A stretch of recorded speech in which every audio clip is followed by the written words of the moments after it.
day. They were even handing out some pretty cool stuff, so had to go and pick myself up this cool flag here as a souvenir to hang back up at my desk at the station. Closer look here on just how he was able to do that. You can kind of see the O-lineman here, number 56. He slides out of the way, sets up almost a clear path for Olave to find the holes and find his way against drones. Making it here to Charlotte was something that they put on their goal list back in August in the summertime. They had their phrase TLC to CLT. Kind of excited to hear how Morris is looking in that QB room, how his O-line is shaping out around him.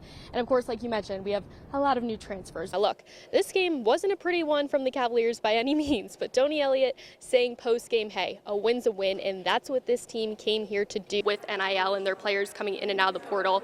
What's maybe some advice you would give them to kind of still maintain that team culture atmosphere? They limited them to just 255 total yards of offense in the whole game, roughly about 42 in that first half. Melton also shared that if he could have any superpower, it would be time travel, so I'm kind of manifesting those time traveler powers for him to just push us to the start of college football season. He said that their skill is one of the best that they'll face in this league when you've got speedy receivers and a quarterback that's a dual threat. It's also ranked 4th best in the ACC in completion percentage with almost about 70%, and it's also not just him. He has dynamic weapons all around him on the field. Though I wish I had a little bit of a drum roll for all of the excitement here, because 5-star Savion Hyder just announced his commitment to play for the University of Michigan. And guys, if you just saw us before, we were running around trying to get these final scores in, but we just did our breathing exercises, so I think we're feeling a little bit better now.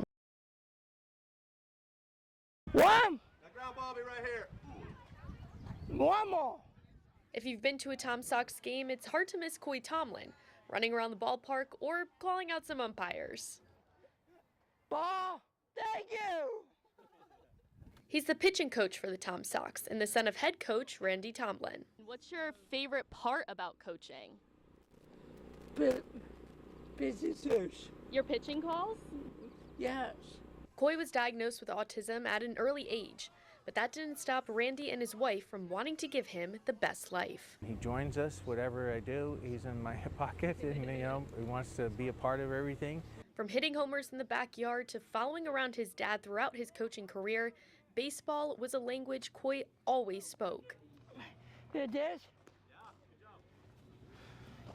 The best thing we could ever done is to get into his world, and his world is trying to get into ours. If you would just kind of let him do and see the things he enjoys doing, and you join with him, he opens up. The players on the team have done the same, feeding off his presence. I think it honestly brings a little more juice. Like, it fires up the bullpen a lot, and typically the bullpen kind of guide the way the game goes with the energy and everything, so Coy does a great job at getting them going. Coy always brings that energy, no matter how late the game goes. Yeah, last night he was sitting around jumping in the extra innings like midnight. I'm sitting there trying to go bed on the chair, and he's jumping around happy.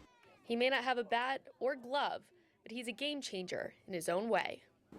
If Coy's like that every single day, what excuse do I have? No matter what challenges I'm facing here on this baseball field, and every day, I mean, Coy has it every day of his life, but yet he wakes up every day the same. Let's go. Hey. Break us down. Break us down, Coy. Break us down. What when I say?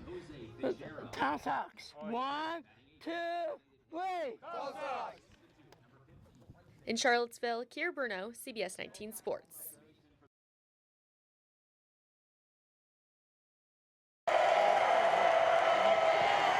Cam Butler has swapped out the pads for a headset. In college, I was super interested in it, and then towards the middle, I wasn't, and then once I got here and I spent 3 more years here, I started to fall in love with it. He went from a defensive end to a defensive analyst. What I've liked is he hasn't lost his energy or his passion, but also I've seen him become even more detailed than he was as a player. Because now he's not just on the field with the coaching staff. I'm not in the locker room anymore. I'm in the locker room with the coaches and trying to learn what the coaches know and learn how to deal with players on and off the field. Butler's recent experience as a player has helped the transfers on the team, like Mitchell Melton, understand the system better. Now that he's with us in the room, we can definitely get that player's perspective on certain plays and certain techniques that we need to perfect, but at the same time, he understands us as players, so that we have really honest and transparent conversations. As for the players he once lined up on the line of scrimmage with, I don't respect his title. I'll call him Coach Butler.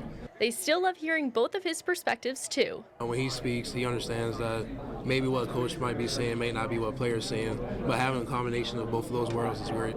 He's also able to have a way to articulate that to the guys a little bit different than maybe myself, because, man, I'm 20 years in. It's a lot of it is coach talk. But being a coach now doesn't mean he won't be called out. When we watch the film of last year and I'm up there and I miss a play or I don't do my responsibility, and you hear it from the D staff, you hear it from their perspective now, so it's funny, but it also is not good. Although game day will look different for Butler, he's just happy to be back on the grass with the guys. In Charlottesville, Keara Bruno, CBS 19 Sports.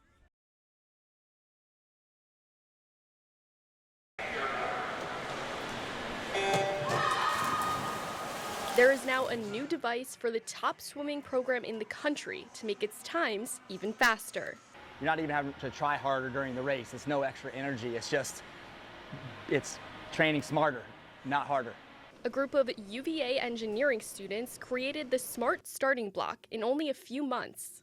This next person's going to go up, and it's, this swimmer that I've heard about, from TV, from the news and everything, and they're using, the device we built. The device measures a swimmer's explosiveness off the diving block to see if changes in push-off techniques can result in faster race times. Milliseconds matter when it comes to breaking records, winning medals, and performing for our country. To remain the most dominant swim program in the country, the smart starting block can help. Sensors measure the magnitude of the push-off, and that information gets sent to an app for the coaches to see the results in real time. Having that data there allows people to get better faster because they know now what they need to fix, what needs to improve. This device found that Emma Weber's explosiveness jumped by 30%. But it was a pretty significant difference for her just moving the wedge back 3 or 4 inches. She gets that much more, creates that much more force, is automatically moving that much faster. Some of the students were former swimmers, and they got to collaborate with the team throughout the project. Every swimmer growing up, they want to be an Olympian. They always watch the Olympics, see what their favorite swimmer is going to get. And so it was really cool to work alongside Olympians. Virginia is home to some of the best Olympians in the world, and this device can only make their times even better. To drop 1/10 or 1/100th is monumental. Probably everybody on our team will drop at least a 10th in every one of their races just because of this. The smart starting block is the first of its kind in the U.S. and is proof that the combination of sports and science can be life-changing. D1 college athletics is no easy feat, so anything that can give someone a leg up is something that can help. And also help shape the future of college athletics. In Charlottesville, Keara Bruno, CBS 19 Sports.